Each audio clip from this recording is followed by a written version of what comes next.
Welcome back to my channel. I am greeting you according to the time where you are. This is your girl, Mashola Gist TV. The gist for today is that kabiyesi wa, bàbá kabiyesi, wọ́n sọ fún Princess Adeola o, wípé wọ́n ní láti tẹ̀lé Queen Naomi lọ sí vacation pẹ̀lú Tadenikawo. Ẹ̀yin èèyàn lé, ẹ jẹ́ ká jọ gbọ́ gist tèmi. If today is your first time on my channel, I am greeting you according to the time where you are. Good afternoon, good evening, and good morning. This is your girl Mashola. I normally speak Yoruba on my channel. To my old subscribers, I say thank you. God Almighty will bless you. Okay, lọ́lá yín a máa lọ o. Ọlá yín ò ní lọ ìsàlẹ̀ láíláí. Èmi ọmọ yín ni o. If you have not subscribed to my channel, please subscribe and share this video, like and subscribe. I do appreciate you all. God will bless you all. Okay, lọ́lá yín a máa lọ o. Ọlá yín ò ní lọ ìsàlẹ̀ láíláí. Ẹ ṣé mo dúpẹ́ o. Gist tèmi, wọ́n ní kábíyèsí bàbá wọn. Wọ́n ní wọ́n order Princess Adeola wípé kí wọ́n tẹ̀lé Queen Naomi lọ sí vacation pẹ̀lú Tadenikawo. Ẹ̀yin èèyàn lé, ẹ mọ ìgbà tí kábíyèsí ti sọ̀rọ̀ vacation yìí tí Queen Naomi ní pé àwọn ò lè tẹ̀lé kábíyèsí, wípé kábíyèsí ò lè order àbí kan force àwọn àtọmọ wọn láti lọ sí vacation. Ó ti pẹ́ tí wọ́n ti wà lẹ́nu ọ̀rọ̀ yìí, and kábíyèsí ní àwọn fẹ́ spend time pẹ̀lú ọmọ àwọn, wípé àwọn miss Tadenikawo, àwọn fẹ́ rí Tadenikawo, àwọn fẹ́ wà pẹ̀lú Tadenikawo kó tó wá di pé bàbá kábíyèsí ń bẹ Queen Naomi wípé kí wọ́n tẹ̀lé kábíyèsí lọ. Èyí ni gist tí mo ṣe lánàá. Ṣùgbọ́n bàbá kábíyèsí mọ̀ wípé Princess Adeola àti Queen Naomi wọ́n wà very close. Ìtorí ẹ̀ ni bàbá kábíyèsí fi ń suggest wípé kí Princess Adeola tẹ̀lé kábíyèsí àti Queen Naomi àti Tadenikawo lọ sí vacation yìí, so that ọkàn Queen Naomi á fi balẹ̀, wọ́n á fi ní peace.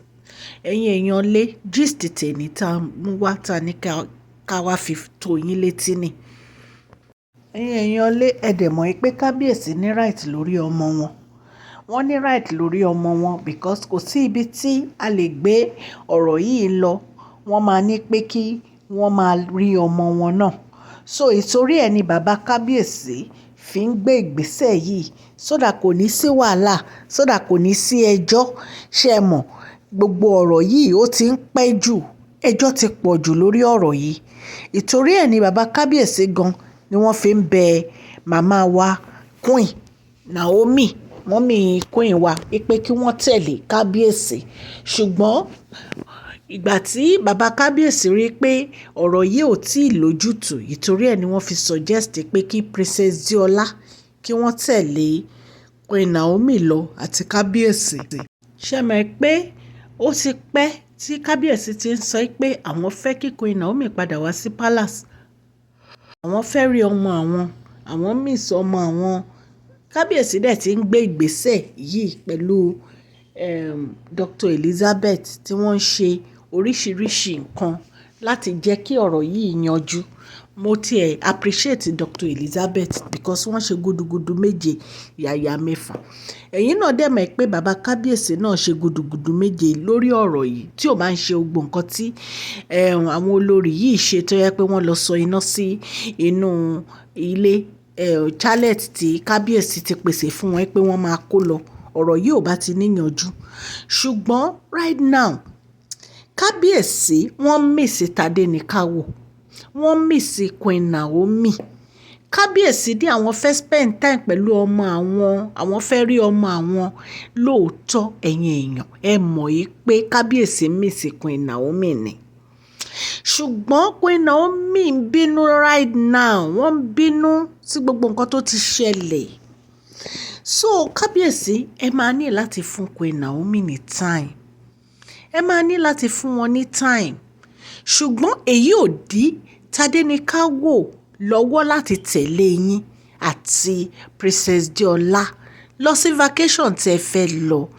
Mo dẹ̀ mọ̀ pé Queen Naomi náà wọ́n máa put ọ̀rọ̀ yìí in consideration láti tẹ̀lé wọn. Ní agbára Ọlọ́run ọ̀rọ̀ yìí máa níyanjú o, nítorí pé ọ̀rọ̀ yìí ó ti ń pẹ́ńlẹ̀, ó ti ń pẹ́ńlẹ̀. Kábíyèsí ti ṣe oríṣiríṣi ẹ̀bẹ̀ tán lé ẹlẹ́bẹ̀, kò sí ẹni tí kábíyèsí ò ti bẹ̀ sí Queen Naomi lórí ọ̀rọ̀ yìí. So ẹ̀yin èèyàn lé bàbá kábíyèsí, wọ́n gbé wisdom yẹn jáde o, wisdom tó dẹ̀ lágbára ni. Wípé kí Princess Adeola kí wọ́n tẹ̀lé kábíyèsí, kí wọ́n jọ lọ fún vacation pẹ̀lú Tadenikawo dẹ̀ kí Queen Naomi lè tẹ̀lé wọn. Ṣé ẹ mọ̀ pé tí Queen Naomi bá rí Princess Adeola ọkàn wọn á balẹ̀. So ẹ̀yin èèyàn lé gist tá gbọ́ ní ìta ní ká mú wá fún yín o. Gbogbo ẹ̀yin olólùfẹ́ Mashola Gist TV, mo dúpẹ́ lọ́wọ́ yín o, ẹ ṣé o. Mo rí ọwọ́ yín òkè òkè lọ́lá yín á máa lọ. Ọlá yín ò ní lọ ìsàlẹ̀ láíláí. Ẹ ṣé, God bless you. Thank you so much o. Òkè òkè lọ́lá yín á máa lọ o. Mo dúpẹ́ lọ́wọ́ yín o.